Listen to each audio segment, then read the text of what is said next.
Hey guys, Alex from 7th Hour Films back again with JoJo's Bizarre Adventure. Last time on JoJo, we finished off part 5 with the Sleep Slave, which I think is what it was called.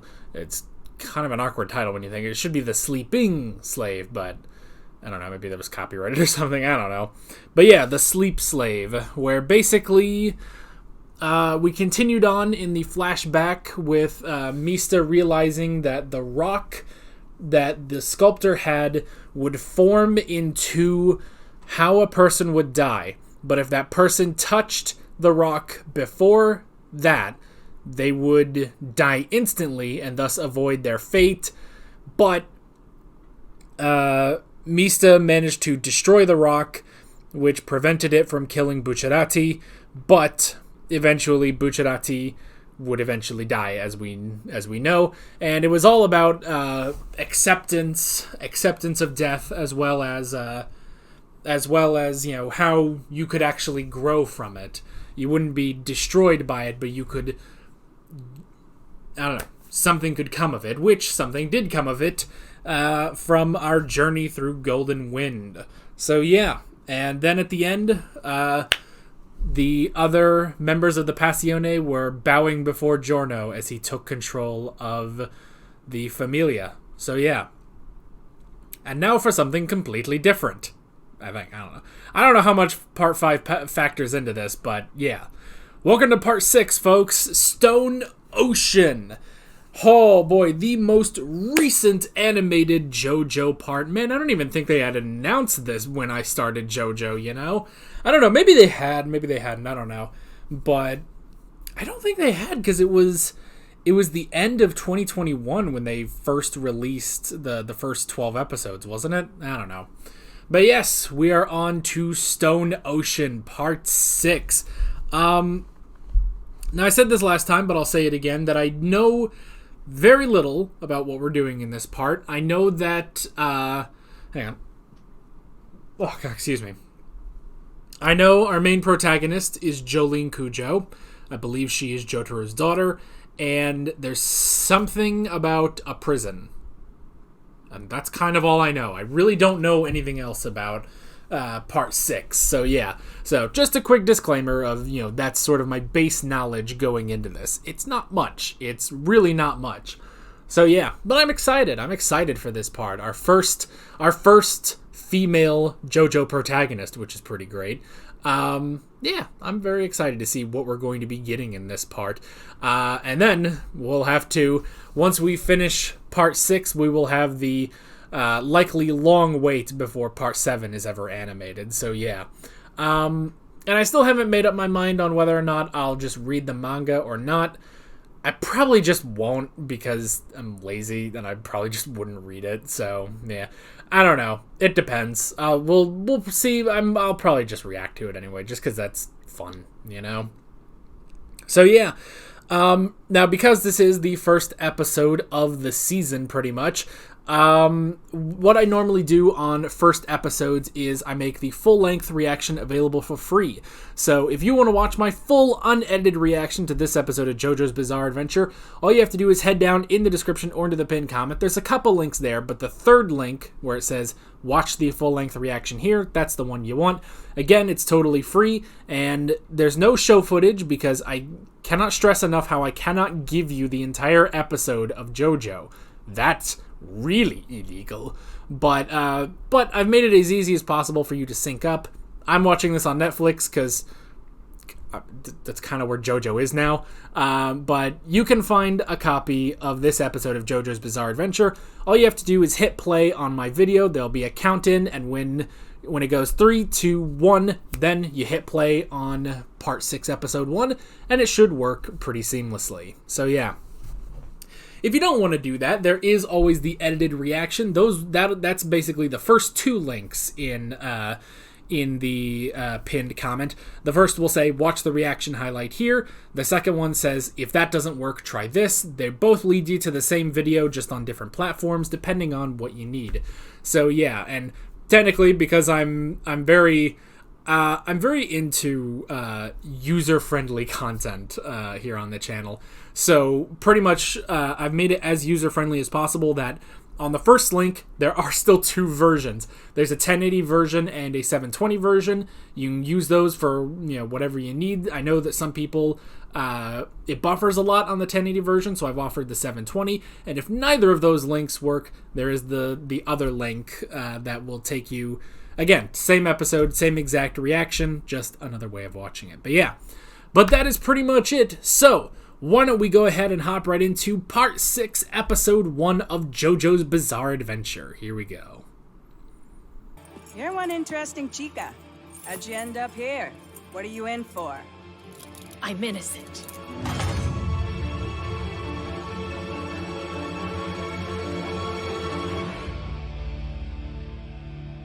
Well, that was something.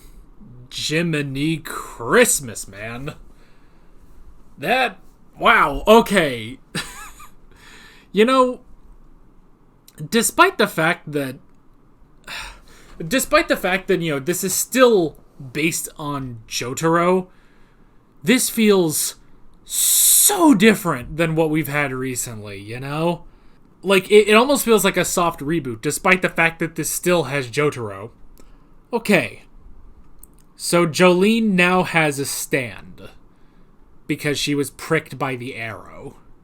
I mean, it's an interesting thing because, it shows that obviously she didn't have a stand despite being the daughter of Jotaro Kujo, But I guess that can happen, Because we've had people like Kakyoin who, he was born with a stand, but his parents didn't have a stand. Polnareff was the same way. He was born with Silver Chariot, but his sister didn't have a stand, So it is possible for that to be the case. But yeah, and I guess, well, I don't know. Because I was going to say, could it be that, presumably because Jolyne was born after Dio was hit with the arrow, that because of that, it just doesn't pass on? Like, the arrow piercing Jonathan's body gave the Joestars stands. All of them.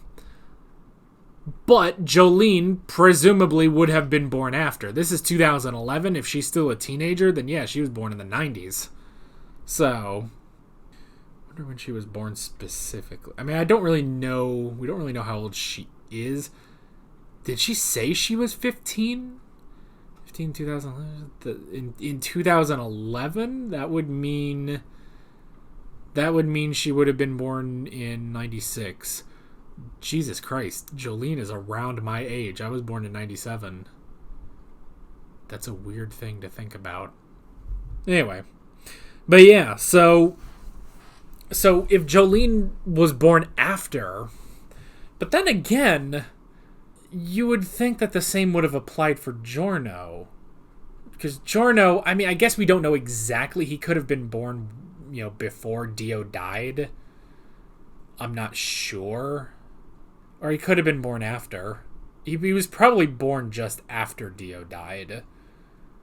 But he only had fledgling abilities for a while, Josuke, after Josuke, recovered from the whole, the sickness thing because of his stand, he was able to develop Shining Diamond, and he used it a lot before Part 4 started.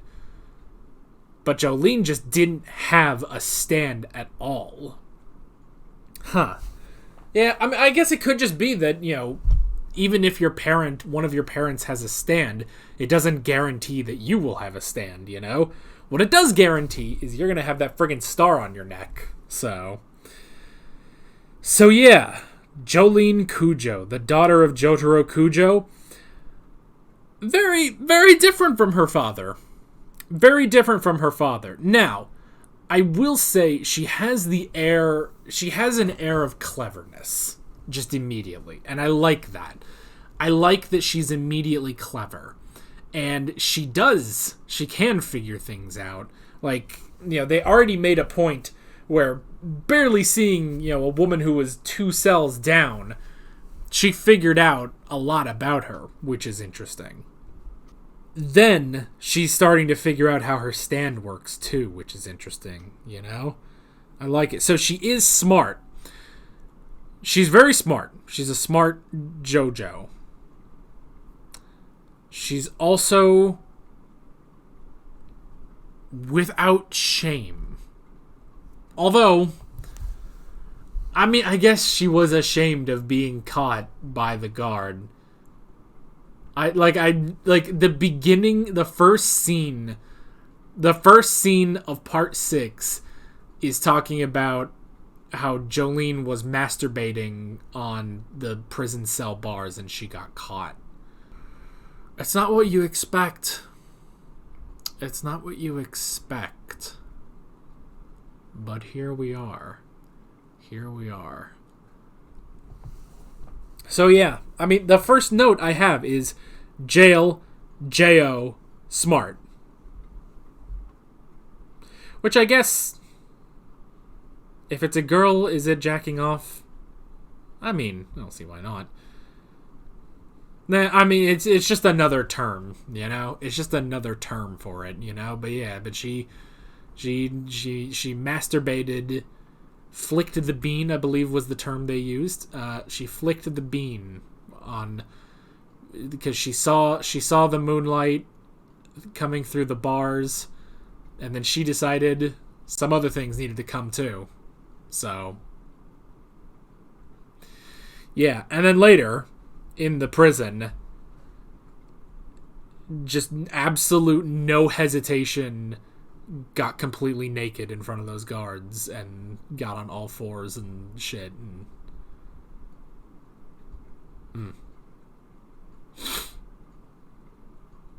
This shit is different. This shit is different. But I will say, for how ridiculous Araki can be with some of the guys in this show, and I mean, let's face it, part 5 was particularly flamboyant, and so was Romeo and the Goblin Lawyer. I guess he's equal opportunity.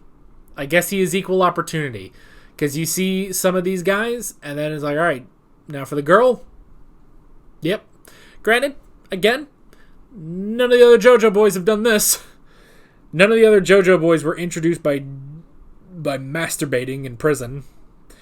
But Joseph also had an affair. So I don't know. She's reminding me a lot of Joseph, actually. Despite the fact, like, it's an interesting thing making her so different from Jotaro. But honestly, yeah, she's reminding me of Joseph. A bit. Joseph and a bit of Josuke. Which we're on the even number. Is that intentional? I don't know. We'll have to see in part 8. Which, God, that'll be years from now. But we should see.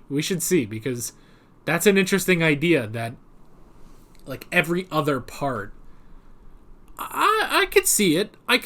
That the odd-numbered parts, 1, 3, and 5, have more serious protagonists, you know?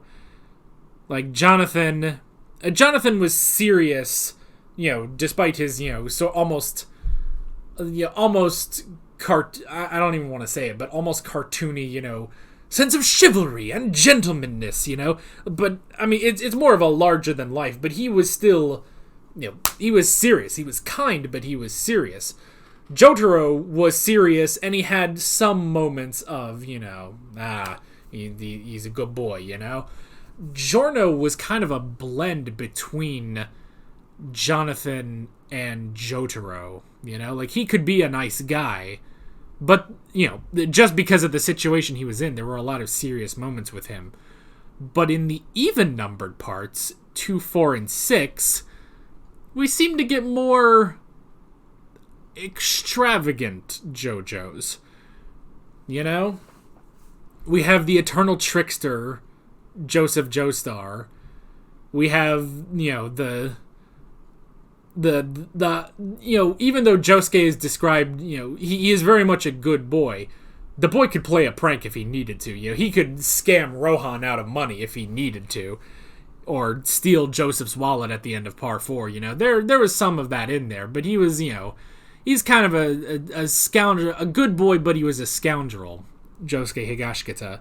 And now we have Jolyne, who again, just from the flashback with the accident, she's a good person. She's a good girl, She wants to be, she's obviously a good girl because, she looked at that and like, oh my god, we might have killed him, we need to do something.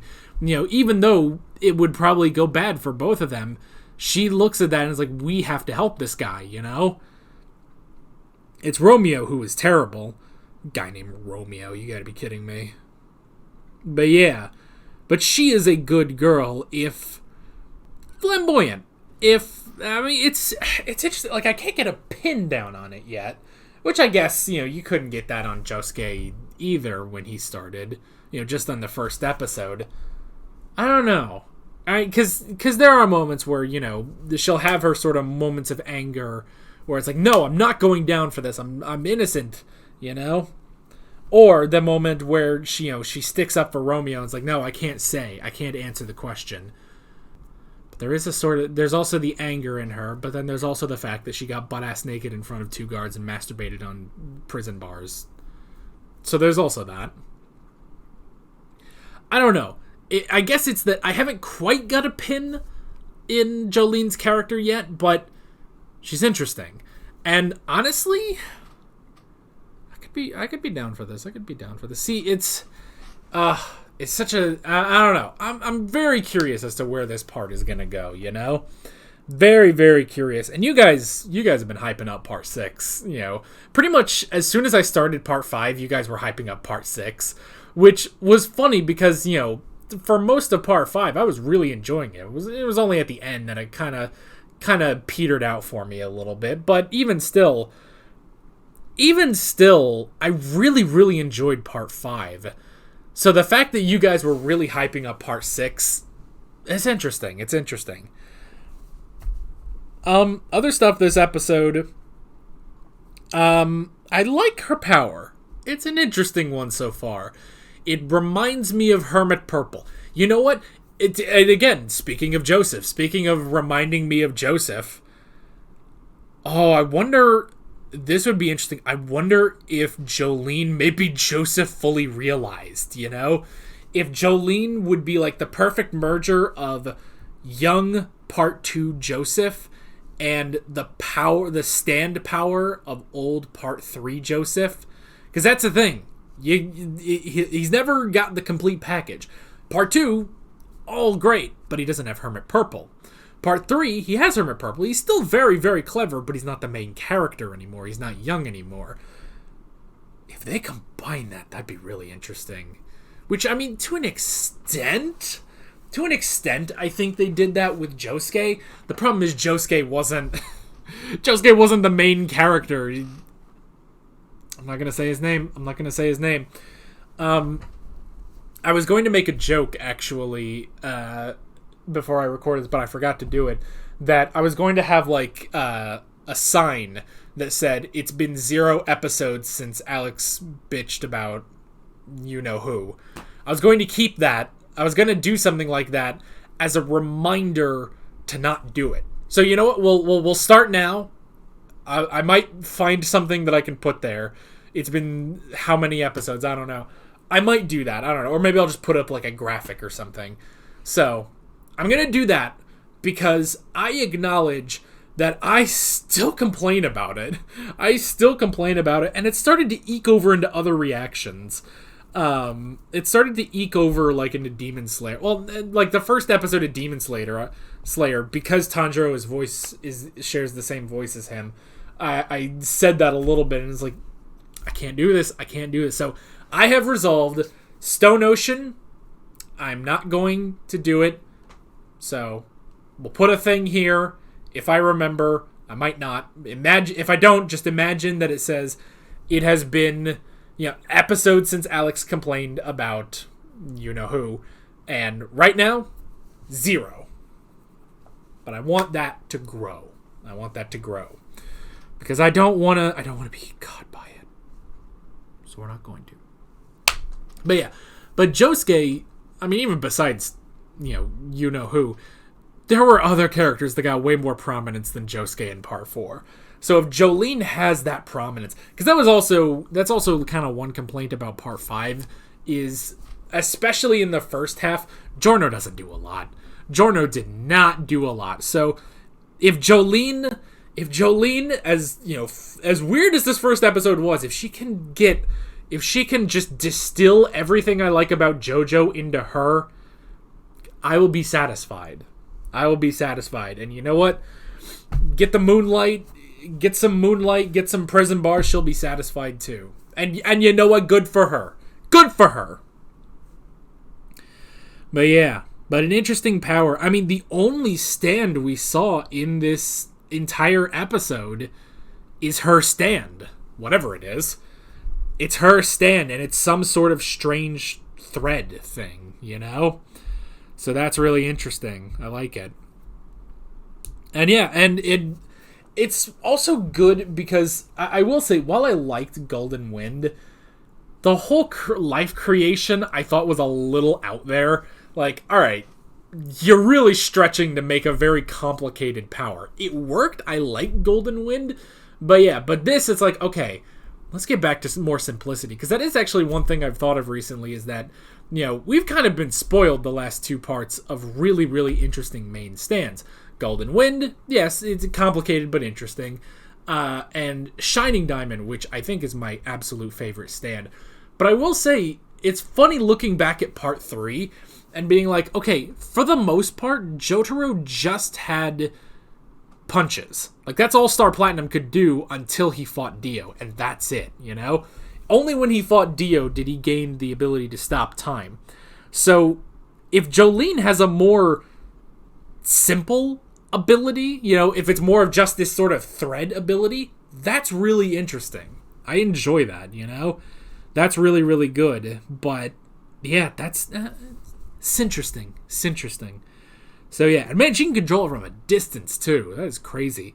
Now, I don't know if that was it connected all the way to his car? I don't think it was. I think she can literally, piece off some of it.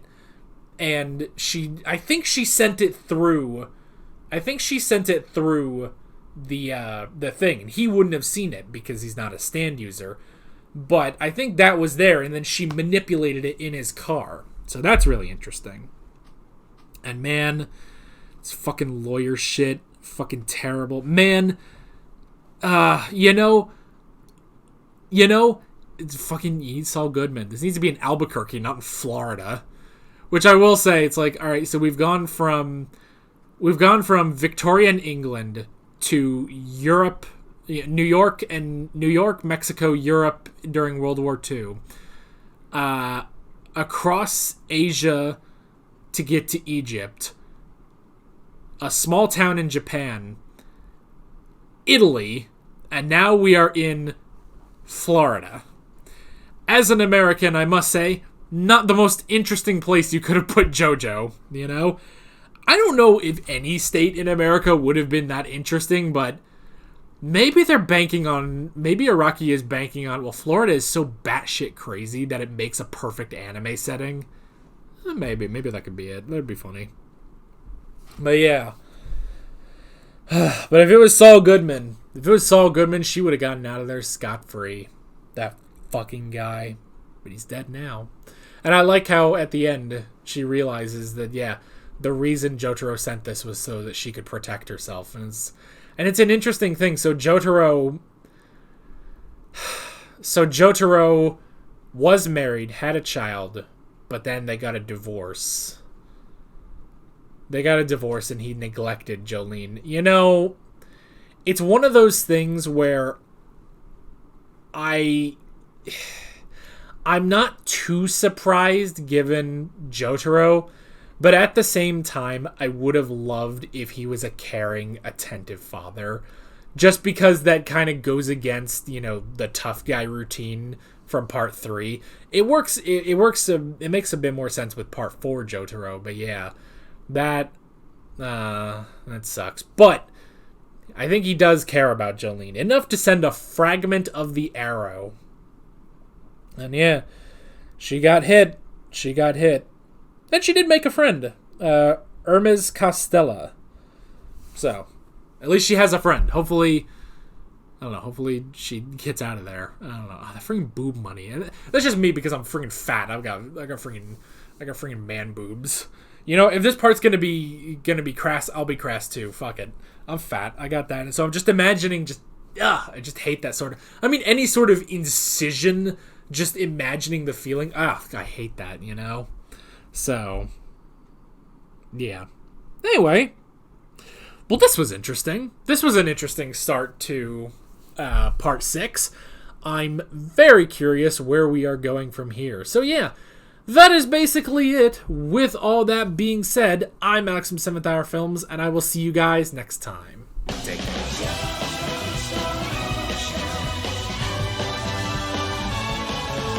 Alright guys, thanks for watching this video. There's a bunch of links on screen if you want to go click around any of those. There's a playlist for all of my JoJo's Bizarre Adventure reactions, as well as another video you can go click on if you want. There's also a subscribe button and a Patreon button on screen, as well as other links in the description if you want to go check out any of those. See you guys later.